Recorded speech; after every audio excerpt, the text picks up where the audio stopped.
A second, if you will. I want to put some of these things, paraphernalia, on the table, and then we'll start.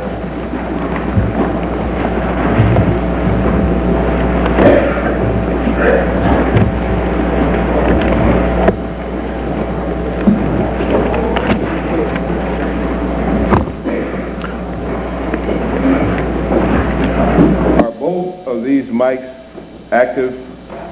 Both are. Okay, thank you.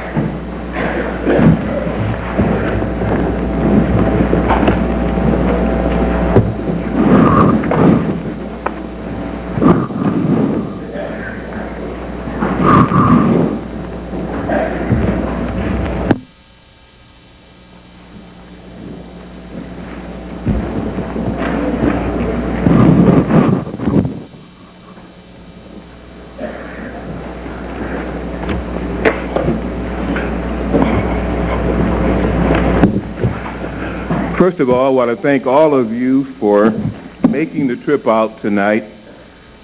How does it go sometimes? You didn't have to do it, but you did, and I'm very grateful for that. This is what you call weather that would keep a lot of people away. I saw last night at the Slave Theater, as well as I see tonight at the church, that it does not keep you away, and I'm very happy that you are here. I want to thank Hatshepsut. Some know her as Bert, for having contacted me and invited me to come to New York. I hadn't been to New York in 20 years, believe it or not. And when I came here before, it was part of a actors group, believe that or not. I've come a little ways, I hope. I want to thank again Brother Leroy Appling for having opened the doors of the church and invited me in. I want to also thank Reverend Philip Valentine for warming you up, or maybe I should say satisfying you, I'm not sure which.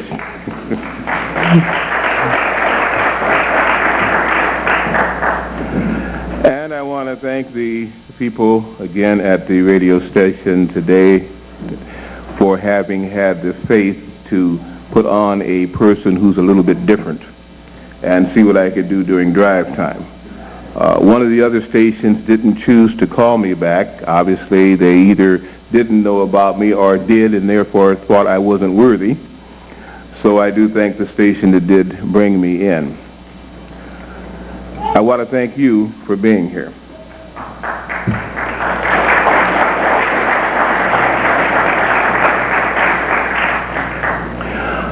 I have studied the science of metaphysics for 42 years. I have taught metaphysical classes for 28 years. I also am a PhD in history, so I qualify, whatever that means. What I have found, and I do a lot of lecturing, I'm privileged and blessed to have people invite me to speak, and I love what I do. I wouldn't want to do anything else. And as long as you will attend, I won't have to. It makes me work hard, research hard, but one thing that has caused me a lot of problems, I try to tell the truth. That nowadays is a no-no in many cases, but it's going to be a yes in the century and age to come. Because pretty soon people will see a lie forming, you'll be able to read electromagnetic fields, you'll sense the vibration, and you will tune out. That's what's happening to so many of our so-called leaders now, but understand they're only emulating the master defrauders of our planet, and their time is gone.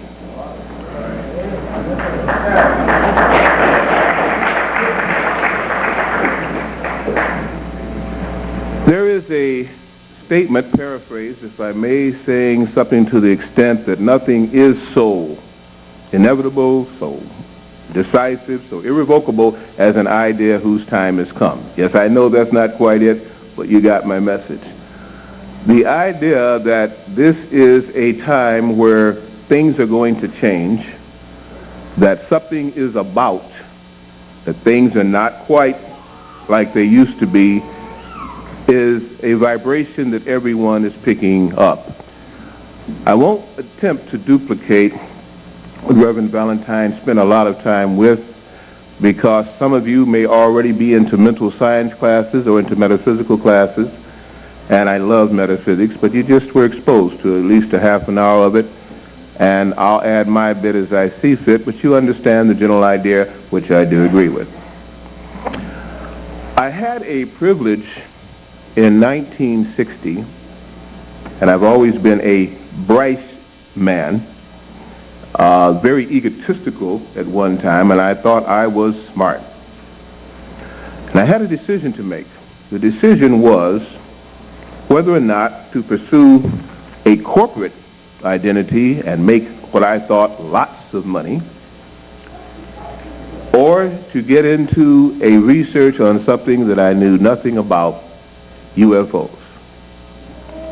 Now that's a heck of a choice, but it was a dilemma for 13 months in my life in which I was pretty much out of it. Now I don't mean I was psychotic, a little neurotic, which I still am, and I admit to that. I have deep neuroses because as I look at the psychotic activity going around for government and for social structures, I realize that I ought to be a little bit neurosed.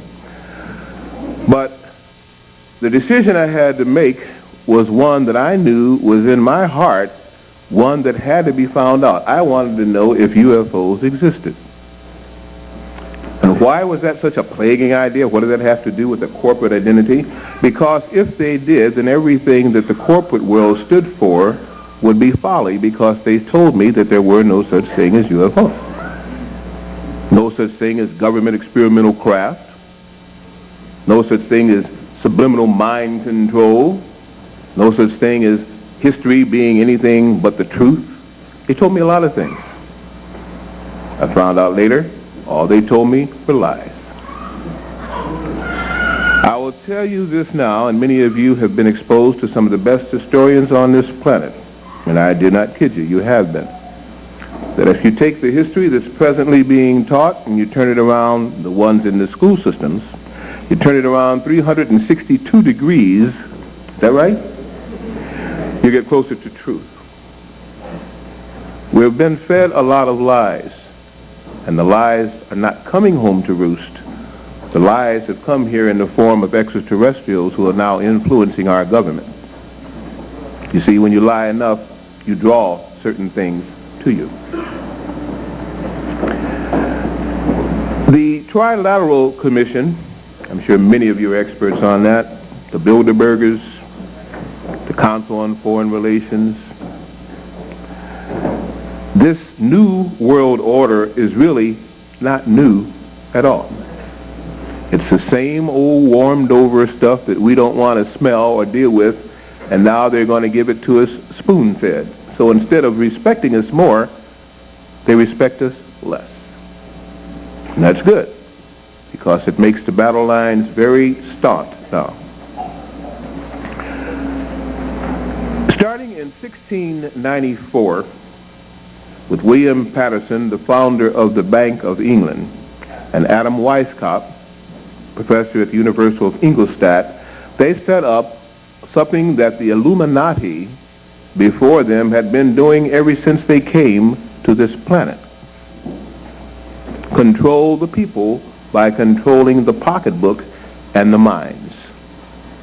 And once you have your banking and their money, your colleges and universities and their minds, you can socially destroy whatever else you want, either through military might or through social mores that you adjust and make what you want them to be.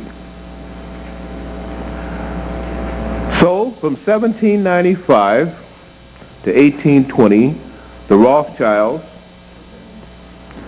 placed in 5 strategic European countries, and I'm going to tell you why this emphasis on Europe in a few minutes again.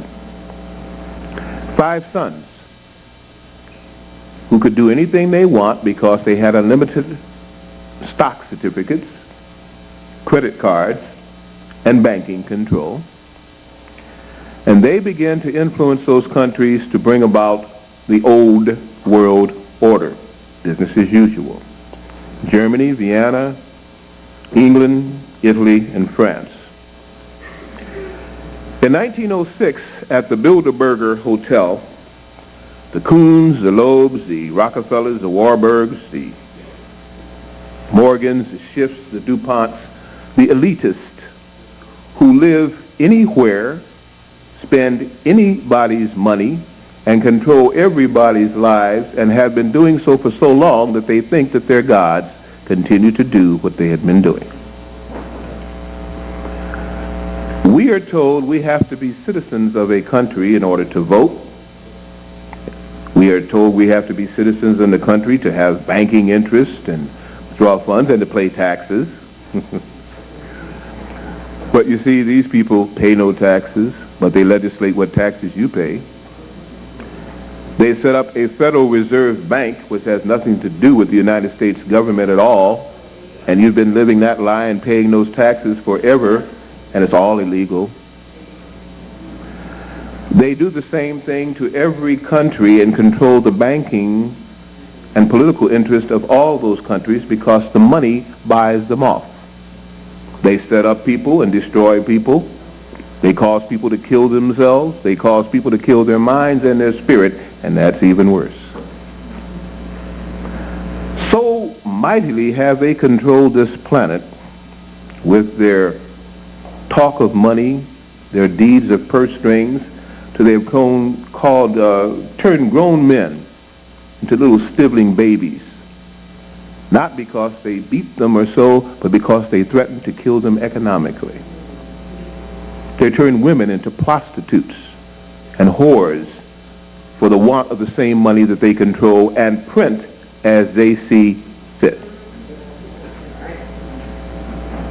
There's nothing wrong with our economy, that if you didn't have to pay back the international bankers, that's where the debt is. You'll never pay off the debt. They can't retire the debt, Clinton lies, because the debt is the banking interest of the international bankers, and you've got more indebtedness than you had on the original principal loan, and it can never be repaid. That's a farce. The budget will never be balanced.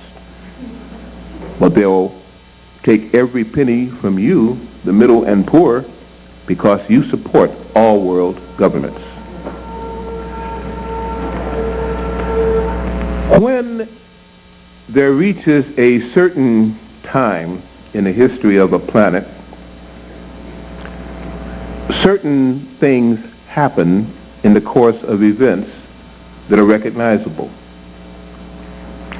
We have had 7 different floods upon this planet. We are somewhat reminiscent of only one. Each time it has wiped out a thriving civilization that thought that they were the greatest, only to find out that there was always something a little bit greater. When people think that they are God and act ungod-like and begin to then manipulate forces and people as though they were pawns, they call forth finally their matchmaker. Those that cry for battle and want combat in the ring will suddenly get an opponent worthy of them if you ask long enough. They felt that everybody on earth was their pawn, and they began to herald it and throw it out and change books from the Bible on. And now they finally called forth their match. In fact, they may be overmatched. In 1960, I went to a conference where a Polish man by the name of George Adamski was holding forth about UFOs. And he went on to say that he had seen some, and he began to visit the kings and queens throughout Europe. And they invited him, and they paid him good money. And I was impressed by how could this little Polish man visit kings and queens in Europe, receive $5,000 to $10,000 per lecture, and be talking about foolishness. I was impressed by that. So with the zeal and drive of youth, I ran down to this symposium, found out I was the only black young man there. For these were not attended by generally black people. I went to this hotel, and in a bright, ponderous voice burst out where he was doing a press interview and said, "Mr. Adamski, I got to talk with you." I didn't talk to him as a black boy or black youth. I talked to him as a universal mind that wanted to know something that nobody else had been able to teach me. And believe it or not, instead of being arrested by some of the guards who immediately, when I burst in upon this mezzanine scene, accosted me, he said, "Let him go, I know him, I'll talk with him." Well, he didn't know me from Adam. We wound up talking for 7 hours, roughly about 10:45 at night to 5 o'clock in the morning, on a mezzanine in downtown Chicago.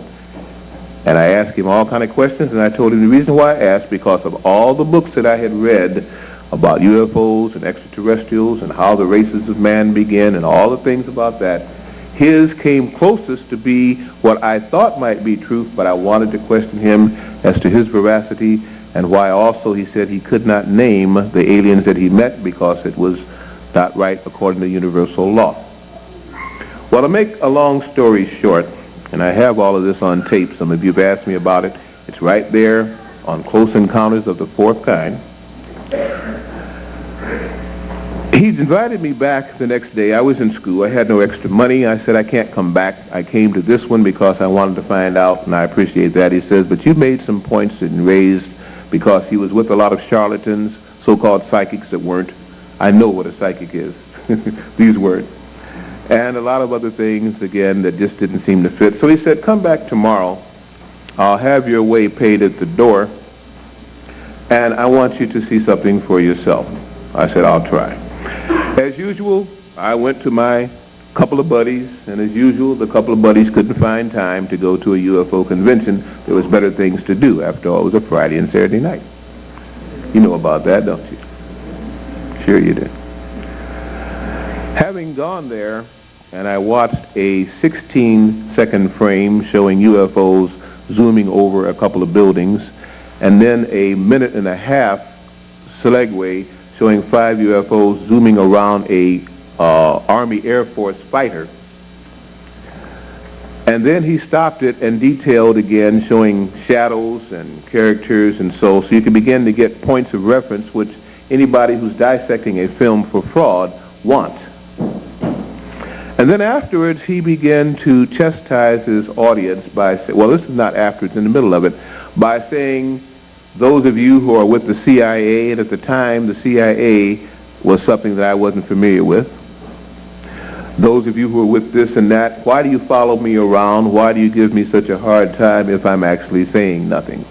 And he kept on harping on this, and then I began to notice a strange thing in the audience. People began to get up, turn red, because like I say, I was the only black face I remember there. If I turn red, they'd say, oh, he's just flushing a little bit. And leave and walk out and so on again like this. At the end of the lecture, I looked around the audience, and since I had had so much of Mr. Adamski's time, I felt it would be an imposition to spend more time on a Q&A. And so I looked around in the audience with whoever else I could fraternize with, trying to see if there might be somebody there that I could meet, share books, literature, and stuff about this. And this is when I saw 2 black men in the audience that I had not seen before. And because they were black, and because I felt therefore they might live in the hood, and might have some things in common with the brother, I went up to them and I say, hey, bruh, you know, man, I'm glad to see you here, so forth. One was about 5'4", fairly short gentleman. The other was about 6'2½", and in 60, that's a pretty tall gentleman. One had a bush, and at that, not George, had a bush that, of course, at that time, a fro, that they were not wearing too much later, and the other had a very neat cropped, close-cut hair. When I went up there again, they both looked at me as though I was from outer space. I said, oh? I said, hey, bro, you didn't hear me, right? What do you think about Mr. Adamski's thing? We're not talking to you. I said, oh, my God, they're passing. Well, I only saw two faces that looked like mine there, and they weren't. So again, I was again confused. So I went off to a white woman who was standing at the corner of the room. It's a big ballroom, by the way, where they had the lecture, who had been with Mr. Adamski that night before. I didn't ask him to identify her. He only said that she traveled with him. That was enough for me. But I noticed in the course of his conversation how reserved she seemed to be. And also when things got real tough, he seemed to kind of look at her for recognition or for highlights. So I felt he had respect for her. That was good enough for me. I had respect for her. The brothers didn't want me. I thought, well, maybe a white woman might.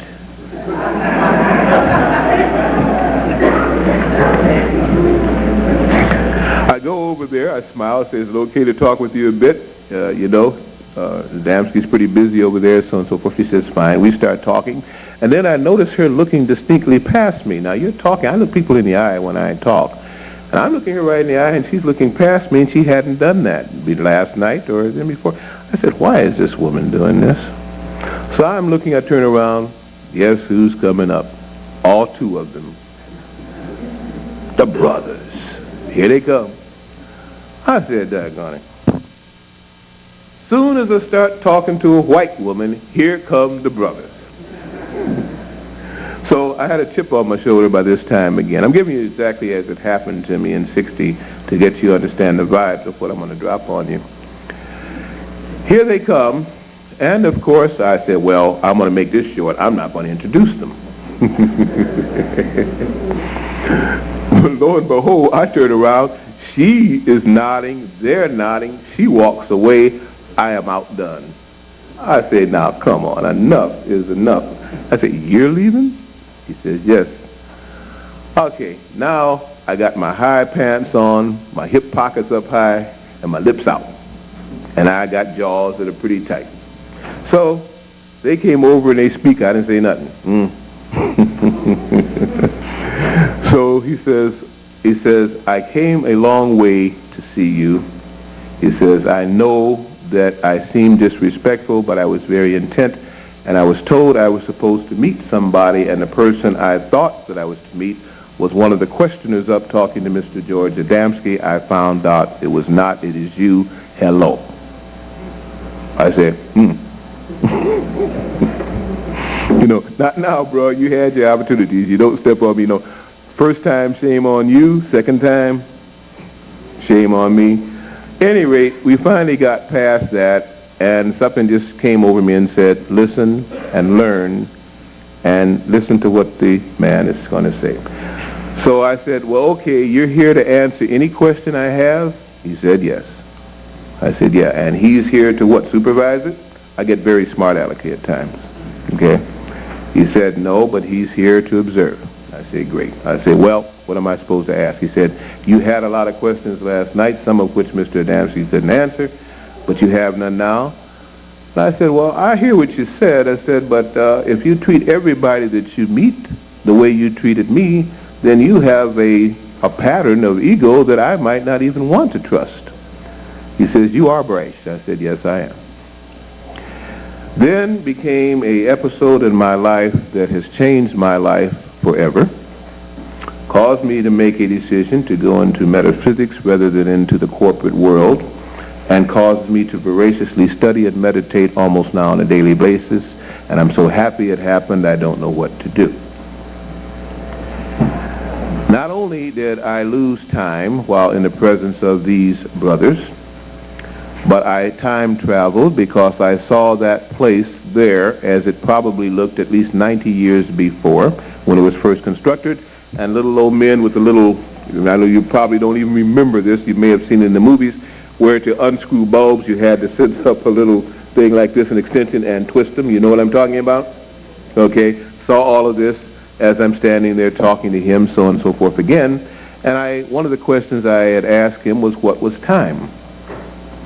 And he says, well, you ask about time. And I said, yes. He says, well, look around you. And I saw all of this, and I said, well, I guess this is true. And I said, well, wow, all the people have left. This guy's turning out the lights. And then it hit me what I had said. There were at least 300 people in that hotel auditorium. And I'm standing by the doorway away from Adamski, who was, I guess, these 50 people were up there asking him questions. To get out of the hotel room, you had to come by where I was standing talking to these two men. I look around, and someone is turning off the light, but not by the means that I had just seen, and the people had filed out past me to the elevator down the hall, and I hadn't been aware of any of it. So I said, wait a minute, this may not be Oz, Toto, or is it Kansas? But still, in my bright self, I wasn't ready to accept exactly what was going down, so I still said, well, maybe we should move out to the hall. We moved out to the hall, and I'll tell you what, I'll wrap this up, but I want to share this because it does give a little background as to why I am doing what I do now. When I went out to the hall, there was a black woman who was the elevator operator for this particular service, and when she came up and leveled off the elevator and the last of the crowd got in, we got in behind them, and this little guy, the shorter fella, came up to her again, and he says, oh, I'm so sorry, and so forth again. And I said, oh, this is strange. And she kind of was just shrugging him off, it's okay again. So we got down, we were on the, I think it was the 6th floor. So we got downstairs, and we all got off the elevator, and I said, can you guys wait a minute? I said, I want to talk to the lady on the elevator, because by now I was feeling kind of out of place, out of sorts. I came up to her and I said, if you got time, I said, I just met these guys. And they said, they're kind of out the box, kind of weird. And I noticed that the little guy was really, saying something to you. What happened? Can you give me a little background? She says, when they came up late. And that the hotel doesn't have a lot of black guests. And the UFO conference is usually not visited by black people. At that time, we didn't use the word black that much. I think she said by colored people. And so I didn't think that they were going to the UFO thing. I assumed that they were going to a meeting that a few black people or colored people were meeting up on the next floor. So I went past the UFO thing. And the tall guy said, please, I want to get off here.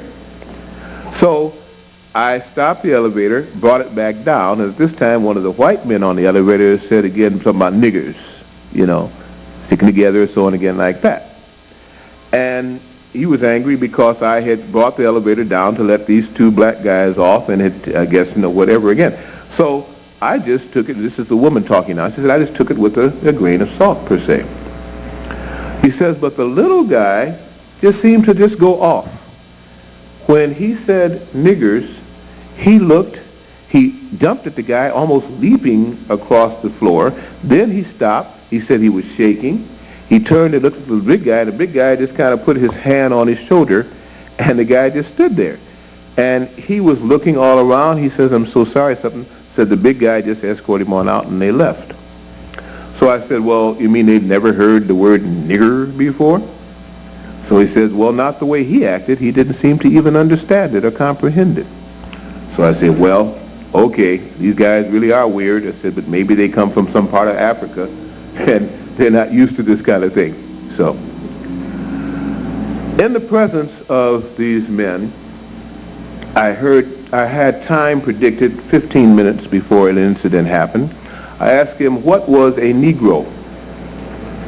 He said, there is no such thing as a Negro, but the word is Necro, N-E-C-R-O, and that they closed the G to confuse the situation. It is the dead, the unknowing, the lost in mind and consciousness, and they live in necrophiles. They are dead. I said, okay. He said, I'll give you an example of what a Negro is in about 20 minutes. I said, yeah, right. I said, at this time, I think I want to get out of the lobby because, by the way, the man spoke very loud. He was not talking condescendingly. He talked. His voice boomed out. So I said, I think I'll go outside with these guys on the street. Still didn't feel too comfortable with this situation. So we're standing now outside in the front of the hotel, these three black men, these two and myself. He also, at that time,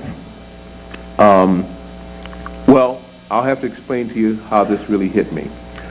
I was forming a question to ask him, and I felt the question was trite, that it might make me feel like I wasn't a big mental giant, and I was kind of wrestling with whether to ask him or not. And then he went ahead and he answered it, and I'm wrestling with this other answer, and I said, wait a minute. I said, I didn't say that to you. I said, I was thinking that. I said, I didn't say. And then finally my little braggadocious self kind of began to get itself in hand. I remember I stepped back away from him. And I said, who are you? He said, that's not important. I told you that I came a long way to answer your questions. He also, as he was talking, and the little guy was with him, constantly kept hungry. He kept saying, when are we going to eat? When are we going to eat? Okay, that was all he seemed to know outside of, don't call this woman nigger. Okay, those two things seemed to keep him pretty upset. So, at this time, when I'm going through this, I hear, ho, ho, ha, ha, yeah, baby, yeah, man. So, well, here come the Negroes. And around the corner, downtown Chicago, the loudest thing on the street, probably with, I'd say, with the least money in the pocket, but the loudest mouth on the street, came the Negroes. Ho, ho, ha, ha, and the whole... I said, how in the world did you know these guys were going to come around the corner 20 minutes ago? I said, that's not important. Those are your Negroes. Dead, lost, unknowing. I say, okay. This time, he kind of looks at the time. Oh, I asked him, do you have the time? And he kind of looked at the time. When he did this, I jumped again. I said, what in the world is that? Like I pull up, I got a watch on my arm. I don't know what he had on his arm. He said, it's a chronometer. I said, oh, thank you. I said, can you tell me what time your chronometer is keeping right now, boss? You know. At any rate, obviously something was different here. And with the mind reading, with the foretelling the future, with the time loss, I fell into a classic UFO extraterrestrial meeting that many people experience just about those same things. Only I had the privilege of restoring it at the time, doing it again without having to get on board some kind of spacecraft, but enough proof was given me that these weren't the learned professors that I had been taught by previously. They had a little bit more going for them. I asked him, why me? And the only question and the only time I got some kind of a reaction that was not controlled, this big guy was pretty controlled, from this tall fella, was when he kept asking me, did I know who I was? I said, yeah, I'm Delbert. And if he asked me that 4 times, I asked him 5 times. Delbert, I done told you that. Okay. That seemed to disgust him no end, and it kind of bothered me because I thought I knew my name. At any rate, that seemed to bother him, and as we began to break up this conversation, which lasted then, I guess, a total of almost an hour and a half after the lecture, I said, well, quite obviously, you're not going to invite me over to look at some of the magazines with you, are you? He said, you know I'm not. I said, he's not either, is he? He said, no. I said, do you think I'll see you guys again? He says, you may see him, but I doubt it. You will not see me again. I said, fine. I said, where did you say your address was? He smiled, and that was about it. I said, well, one other thing. I said, I have a big decision to make. And I said, I am wanting to find out if there are such things as UFOs. I said, could you think of anybody I might ask? He said, when do you want to see one? I said, now. He said, no good. I said, well, how would I go about seeing one? He says, watch the skies for the next week. I said, I'm always going around with my head up, but it's becoming to be dangerous nowadays. I'll have to get a buddy. I have a sense of humor. You have to, in the worst situations, I find humor, and a lot of people can't deal with that, but it's the way I get by it. So they went down the street. My first impulse was to try and follow him. A big, loud voice in my head said, play it off, brother. Go. You're not supposed to be there. You got your little audience. Go on and deal with yourself. So for the next 3 days, this happened on a Saturday night. It was a Friday night, Saturday when I came back. So that Sunday in the morning, I'm looking up, and of course, I got a crook in my neck, and that's about it. About the third day, or that Tuesday night, I had an urge to go to a movie, and I came back kind of late, as usual, alone. And I'm walking down the street. Now, this is not some rural outback area on a highway. This is in downtown Chicago. I live in an area called Hyde Park, and it's quite a heavily traversed place. So I'm looking up, and it looks like I see two stars move. Well, I had been looking for stars to move for some time, or something to move up there that I could identify other than to hear everybody else talking about contacts. So I looked and said, yeah, it didn't move. My eyes playing trick. I got to get my lenses changed. So consequently, I walked on down the street a little bit more. And then they darted, and then I did see something that caught my eye, and so I watched.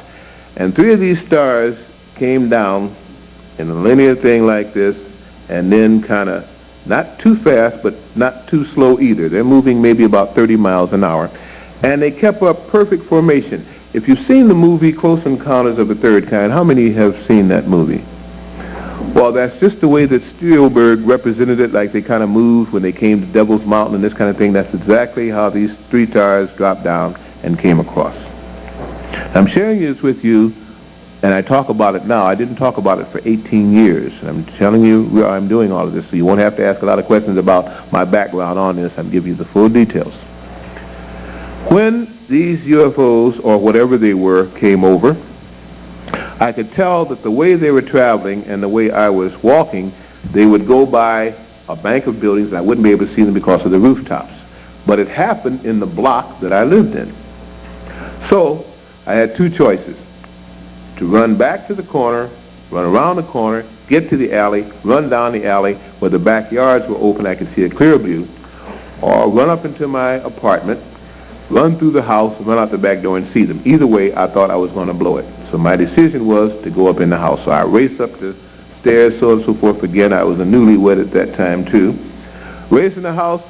Honey, honey, honey, follow me in the back. What is wrong with you, man? Don't ask questions. Follow me in the back. So here I go rushing out the back. Here she comes rushing out the back. I burst out in the back, and, man, I like to change my diapers. I look up out there, and here are these three things now having come down even closer, and they're distinctly there. It reminded me so much, again, of the movie Close Encounters of the Third Kind, where these craft were sitting on the landing field with the government secret base. Remember how it looked? That's just how they looked, and they could not have been any more than 1,500 feet up in the air. They were cloaked in some kind of an energy field. I assume it's an electromagnetic field. And they were all pulsing and glowing and so on like this again. And of course, by this time, she burst out onto the porch. She knows I was a way out character when she married me. And I remember her explanations. God, what have you done now? Now, you talk about an understatement. I said, I don't know what I've done. She says, I said, look at this. She said, no, I don't see this. And she went back in the house. Probably something I should have done. She went back in the house, and there I was as usual, left alone, looking at this. Well, I was fascinated because I'd asked for this. And then one just kind of began to kind of pulse and glow, and then, boom. If I hadn't seen all three there, I would, and if she hadn't said, what have you done now, which let me know she saw something too, I'd have thought I was crazy, because like you see three, then you see two. I watched the next one, and it began to kind of go up and zigzag, right-angle turns. It took about 7 minutes to go off to the south. One went north, one went south. The last one took at least 17 minutes, and I remember just like it was yesterday because it changed my life. Went straight out, and eastward was over the lake from where I live in Chicago, and it must have taken at least, let's say, 17 to 20 minutes to go there. Well, they had demonstrated three ways of flight aerodynamic lift. They had showed what they're capable of doing, and since the brother had told me to watch the skies for the next week, I think that I had an answer. Do you think I did?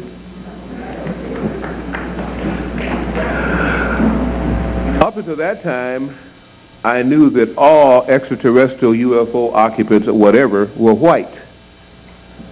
Now I found out that they were black spacemen. Why hasn't anybody ever written a book about that?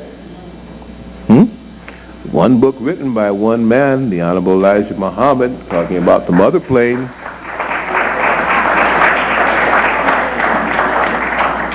But all the other books I read on contact and stuff is always with white spacemen or blonde spacemen and so on and so forth. These guys were not blonde, these guys were black, and one looked very Negroid, African, or whatever you'd like to call it.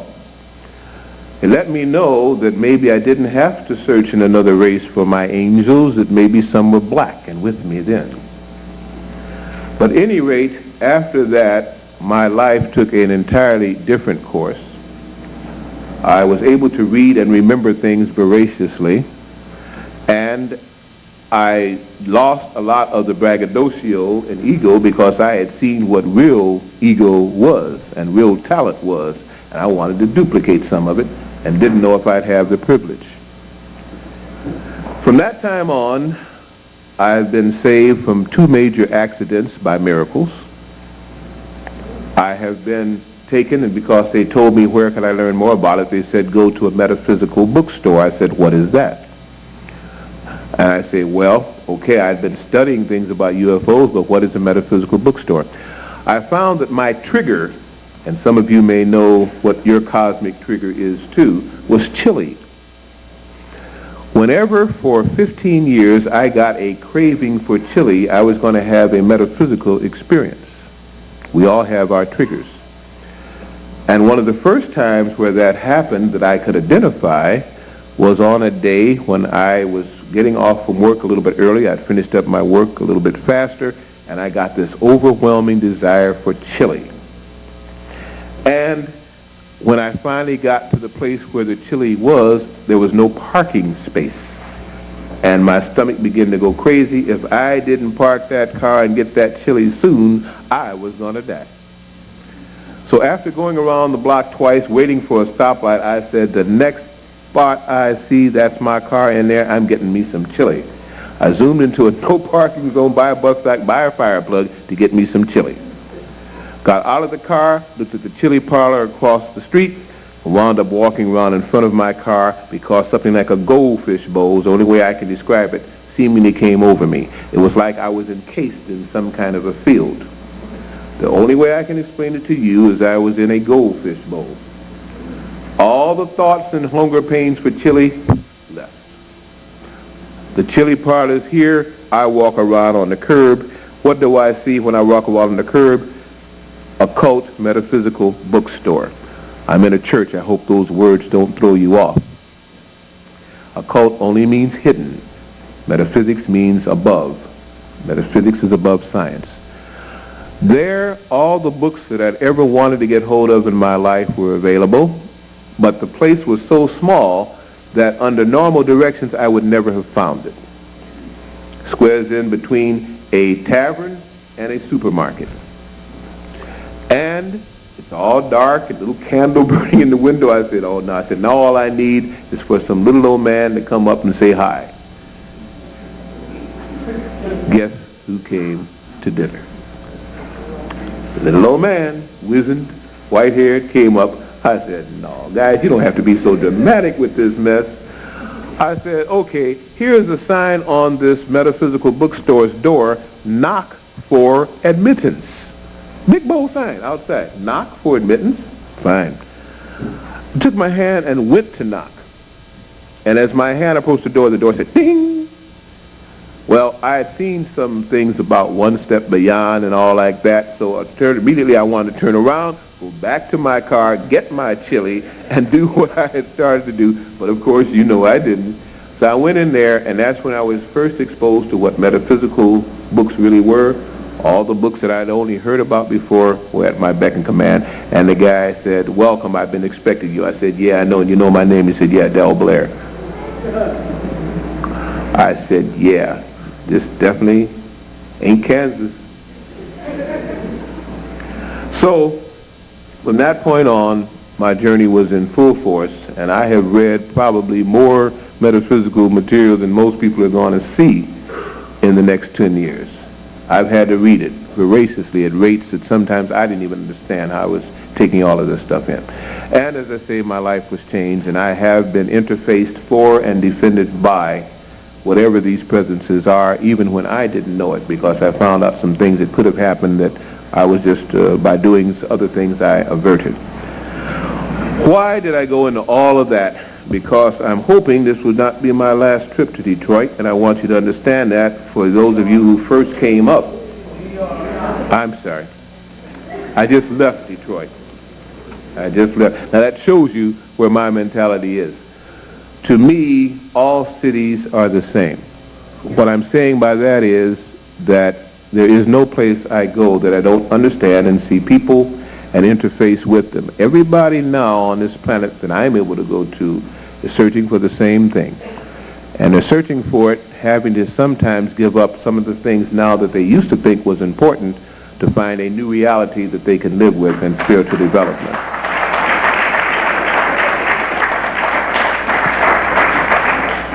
And I did just leave Detroit. I have classes, metaphysical classes there that I travel to each week. It shows how dedicated I am, and that's why my confusion. From that incident and from the things that have happened in my life, I've done a lot of rewriting of history books, but I haven't published. I've seen to it that the books were rewritten by threatening. I had a radio show and I would chastise, again, certain curators and certain librarians for not having certain books in again. I found that as the young people and not so young people search for truth, that they're finally having to be brought into the reality that the truth of the history of this planet may be lodged in the one place they didn't look, into metaphysics. That in those journals that they tell you are worth nothing and are sacrilegious and blasphemous is where your truth lies. That's where they hid it. Why do you think they form secret societies, teach their young, try to find their best psychics, put them together in think tanks like the RAND Corporation, and continue to try and control this planet where the very pineal melanin-carrying people that should awaken go to sleep if there isn't something there?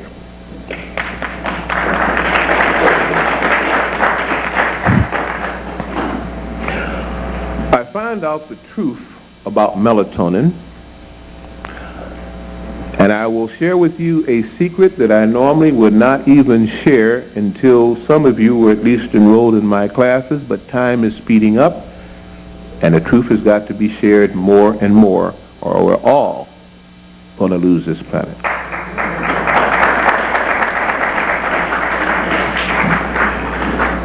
The original people who took on bodies on this planet had 12 DNA strands entwined together. In each of the cells, there were 12 DNA strands. The people were gods. Some of you, and I heard the brother talk about before I left again, and I know the way he put it out, some of you may have gotten lost, but as he said, it would come back to you on the subconscious plane. That there are 7 chakra centers, and I'm sure many of you have studied that, but there are 5 exterior chakra centers. 7 and 5 make what? That is the last vestige that we have now on the subliminal plane of when we were able to master all 12 degrees of those consciousnesses, because an alien form came here, smashed our 12 RNA, DNA patterns, set up a double helix, and left us functioning with 2.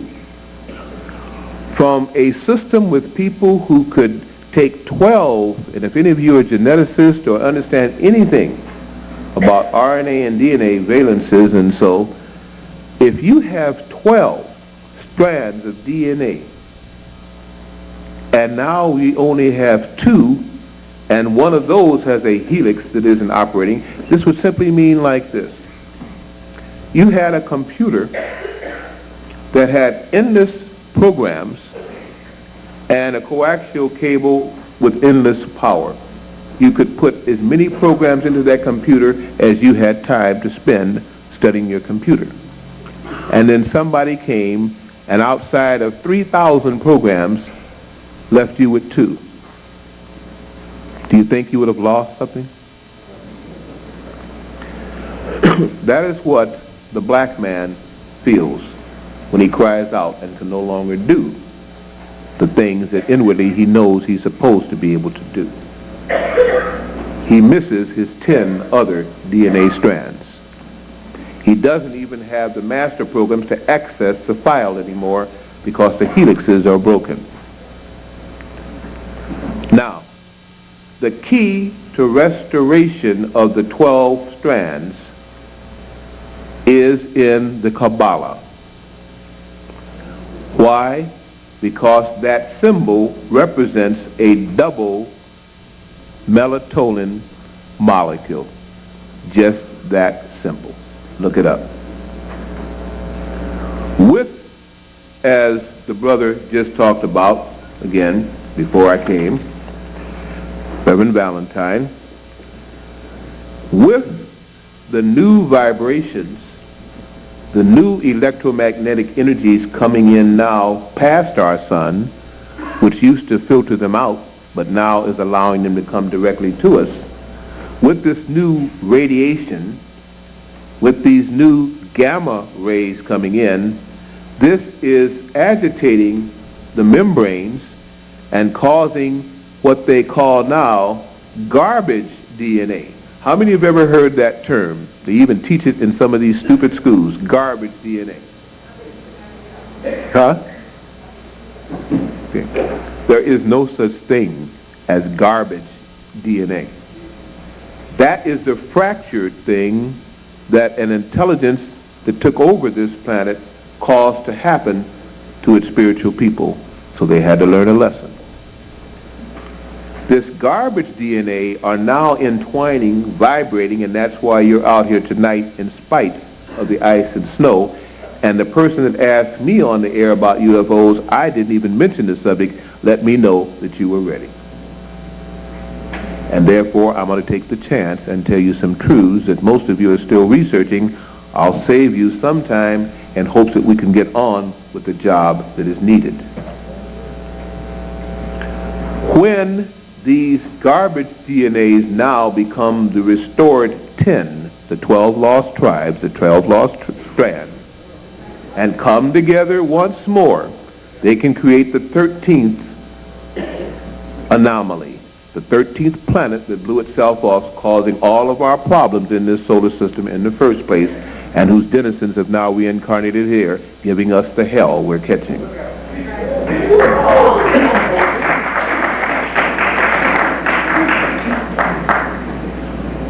When these strands now, with the new sun energies that were not present before, so you couldn't do it. If you can do, as the brother said, and as inwardly all of you have felt, and I'll read you, I'll give you a reading now, each of you know that this year, and in fact it probably started with some of you 5 years ago, you're supposed to change the way you did things. Some of you have. Some of you have slipped and you've chastised. But you know there's a better way and you should be following it.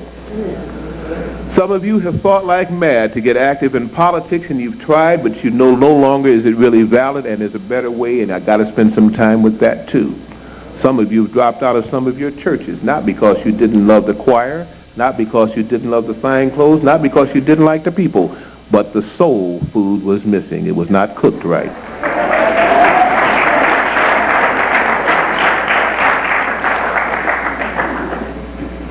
Now, once you get the good soul food, the old soul food goes away, and you start searching for a different cook. Well, we are the cooks. We must prepare our own food.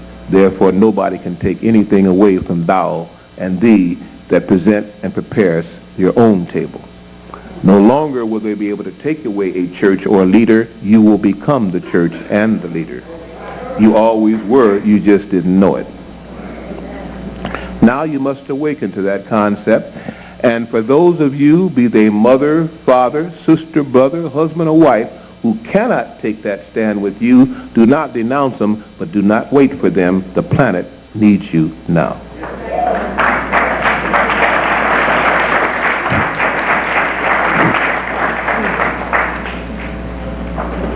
Two in the field, one chosen, one called. It's happening. How do you make contact? You want to. with all your heart and all your soul. And then you get the right contact. Other than that, you might get what they call an abduction, like many of the United States government people are abducting people and blaming it on aliens because they do have spacecraft now, and the time for the showdown is at hand. If you do not cloak yourself in truth, if you do not have a core that cannot be shaken under the worst oppression, where fear enters in and causes you to lose your electromagnetic field, you will suffer physical harm. If you can become so resolute and so believed in your Creator and vibrate and do the things that at least you can do to dial the number for the Creator, you will have confidence that will grow on a minute-to-minute basis until you will feel that you can contact your Creator alone. If this gives you problems, that's okay, but you're not ready. If it doesn't, and you know inwardly that you should be able to do that because inwardly you feel that you do have the potential to be a God, and I did not say a universal prime creator, I said a God, then go for it, because now is the time. Not only is the diet necessary, because the more meat in the diet, the harder it is for you to concentrate on anything that is not physical. And the more energy you will burn up, that you could be developing psychic powers trying to digest food, and plus you can't pick up the higher frequencies of the callings that are being broadcast to you. That's why the need for the change in diet that most of you feel. Why the need for also giving up the cigarettes and the drinks? Because they also slow you down, and on your tippy toes jumping up and down, the higher forces, the heavenly angels, still have to hold their nose and reach through the mire to reach you. So at least meet them halfway.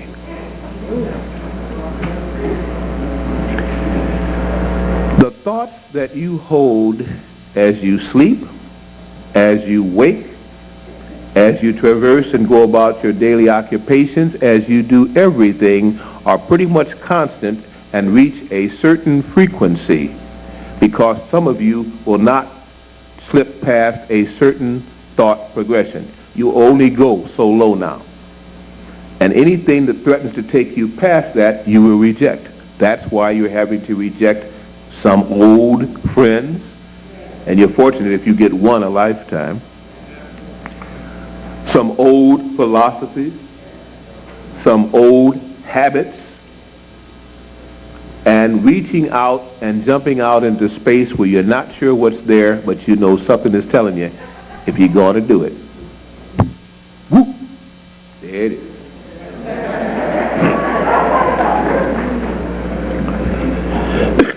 The world's governments are shook to their core. They thought they could play gods forever. They thought that they could let the most dynamic placed people ever to be put upon a physical planet in a free will zone. They thought they had them beaten and down, and doggone it, once more here they come, arising and awakening, shouting, but this time with a chorus that is shaking the very heavens, because you are beginning to understand who you really are. They say that the Hubble telescope doesn't work. They lie. The Hubble telescope worked too well. It brought back pictures of Cydonia on Mars, and it blew them up so anybody could see. Professor Hoagland addressed the UN at the beginning of last year in January and told them how the world scientific community was up in arms because all of the Viking, NASA's little things that were sent to Mars and flybys, and all of the things that were being spent with your money, your tax dollars that the international bankers milk you from daily, and they know you suffer and they love every minute of it, that they had found something on Mars that should have been shared with the world community, and they didn't want to do it. They found in Sidonia, we'll just call that the place that they chose to call that, a 5-sided pyramid and a sphinx.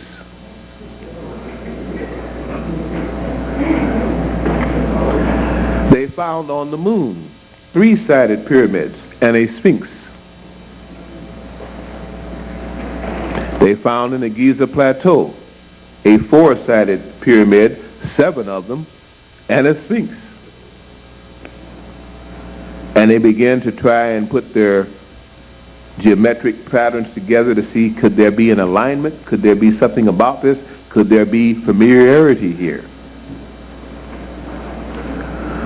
Well, since on a Charlton Heston special recently, they stated that the fact that the Sphinx could have been maybe a carving of a Negroid king, and then they laughed and said, wouldn't that be something?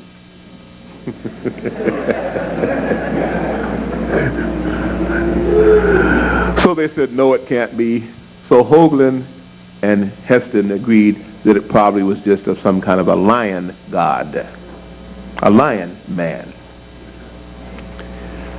Many people wondered why they bombed Grenada. They wondered why they messed with Panama. And I have tapes and videos, and maybe some of you do. The Panama deception, all a big lie. The Waco lie, all a big lie. They don't do anything but lie. I don't think they know what the truth is. That's why I listen to nothing they say anymore. They're liars. They're fearful liars, and that's the worst kind because that's a coward. In these pictures, even though Professor Hoagland, and I compliment him for having the guts to stand up and say they're wasting the taxpayers' money and are deceptive, his conclusion was that this figure was of a lion man. And he went on to show the double side together that a computer can give you, the enhancement views, the right side, left side. In Grenada, there was a woman there, somewhat referred to as Markheidi, or Makikuti, something along that line. I may need some help from you on that. That's said to be a ruler or queen there in Grenada, and it was said that she had a celestial origin. And they put a postage stamp out. That's where I'd like to get your help. I'm looking for that postage stamp. They're trying to take it off of the market. It's a Grenadian postage stamp before the invasion of Grenada.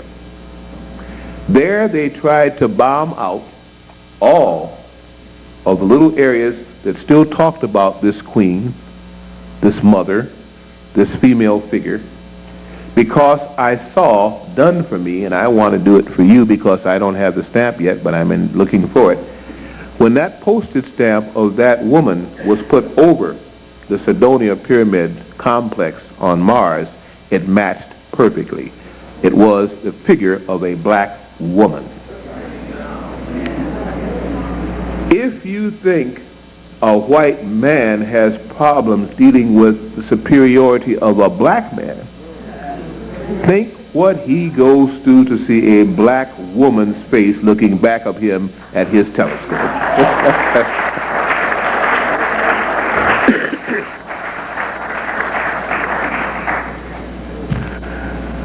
NASA got a problem. That broadcast I would love to have heard. We got a big problem here, buddy. We looked over here in Sedona, and I think I see a black woman's face staring up here. Tell me what I'm supposed to do. Do I destroy it, blow it up now, I'll kill the planet? Folks, it's interesting because it's such foolishness, and it's been so obvious to us for years, but because of our lost DNA, we couldn't bridge that final little piece of the puzzle to understand, where does the white man come from? I've heard this asked so many times. I ask the same question, where does the black man come from? If you don't know who you are, why look for who someone else is? And if you do know who you are, you will know where that other person came from because you will know your origin. It's all the same talisman. It's all the same ball of wax. The Dogon people in South Africa are cliff dwellers, said to be uneducated, unlettered. Lewin-Wach wasn't born there. They had no telescopes or microscopes. Therefore, these dumb backward people knew more about Canis Major and Canis Minor than did Herschel and all the rest of the British Astronomer Royal personnel. I won't spend time even naming them. They also had a name for Sirius's companion in Canis Major, Canis Minor, which they called Sogolu. Sogolu. And they said it was made of metal. These aboriginal freaks, this is the way the anthropologists refer to them. Well, these aboriginal freaks knew more about it than these white, beautiful people with their technology. And they had been talking about it for centuries. How do they know about this? In fact, they have a saying that some of you may have heard. It's saying, we're going to the dogs. Nobody ever used that phrase before, did you? How many have ever used that phrase, it's or we're or I'm or something's going to the dogs? Let me see your hands. How many have ever heard the phrase before? Let me see your hands. I'm going to get all these hands up yet. Okay. It meant generally that everything was becoming doggish and just deteriorating. Is that the way you interpreted it? That's not what the Dogon said. The Dogon said that Canis Major and Canis Minor are the dog stars, and that they were going to return to them from the ancient ones who first came and taught them, placed them here for a season to learn, and said that they'd be back for them. Sirius is your answer, and that's what they call the Sirius mystery, and it seriously is. All you hear about now are the Pleiades and Pleiadians